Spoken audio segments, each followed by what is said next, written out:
ഈ റീല് നിങ്ങൾ എപ്പോഴാണോ കാണുന്നത്, ഏത് സമയത്താണോ കാണുന്നത്, ആ സമയത്ത് നിങ്ങൾ ഞാൻ പറയുന്നത് പോലെ ഒന്ന് പറയണം. ചെറിയൊരു വാക്യമേ ഉള്ളൂ, ഞാൻ പറയുന്ന പോലെ ഒന്ന് പറയണം. അതായത് പറഞ്ഞോ, സുബ്ഹാനല്ലാഹി വബിഹംദിഹി. എന്താണ്? സുബ്ഹാനല്ലാഹി വബിഹംദിഹി. ഇത്രേ ഉള്ളൂ. ഇപ്പൊ നിങ്ങളിത് പറഞ്ഞിട്ടുണ്ടെങ്കിൽ നിങ്ങൾക്ക് സ്വർഗത്തില് ഒരു മരവൃക്ഷം നട്ടുപിടിപ്പിച്ചു. എന്തല്ലേ പ്രതിഫലം! ഒരു സുബ്ഹാനല്ലാഹി വബിഹംദിയുടെ പ്രതിഫലമാണിത്. ഒരു സ്വർഗത്തില് ഒരു മരവൃക്ഷം നട്ടുപിടിപ്പിച്ചു. ഇനി നിങ്ങൾ ചെയ്യേണ്ടത് എന്താന്ന് വെച്ചാല് ഈ റീല് മറ്റൊരാളിലേക്ക് എത്തിച്ചു കൊടുക്കുക. അടുത്ത നന്മയ്ക്കുള്ള വഴി പറയുന്ന ഈ റീല് മറ്റൊരാളിലേക്ക് എത്തിച്ചു കൊടുക്കുക. അവൻ ചിലപ്പോൾ നമ്മൾ ഒരു സുബ്ഹാനല്ലാഹി വബിഹംദിയെ ചൊല്ലിയെങ്കിൽ അവൻ ചിലപ്പോൾ 10 എണ്ണം ചൊല്ലും. അപ്പൊ അവൻ ചെയ്തതിന്റെ പ്രതിഫലം, ആ 10 എണ്ണം ചൊല്ലിയുടെ പ്രതിഫലം ആർക്ക് കിട്ടും? അയച്ചു കൊടുത്ത് നമുക്ക് കിട്ടും.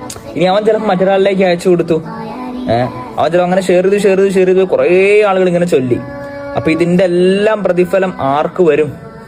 അവസാനം നമ്മളിലേക്ക് വരും. ആദ്യം ഷെയർ ചെയ്ത ആരാണോ നമ്മളിലേക്ക് വരും. അതുകൊണ്ട് നിങ്ങൾ നന്മയായ കാര്യങ്ങൾ മാക്സിമം ഷെയർ ചെയ്യുക. അദ്ദാല്ലു അലൽ ഖൈരി കഫാഇലിഹി. നന്മയായ കാര്യം അറിയിച്ചു കൊടുത്ത് അവൻ ചെയ്യുന്നതിന്റെ അതേ പ്രതിഫലം ആർക്ക് കിട്ടും?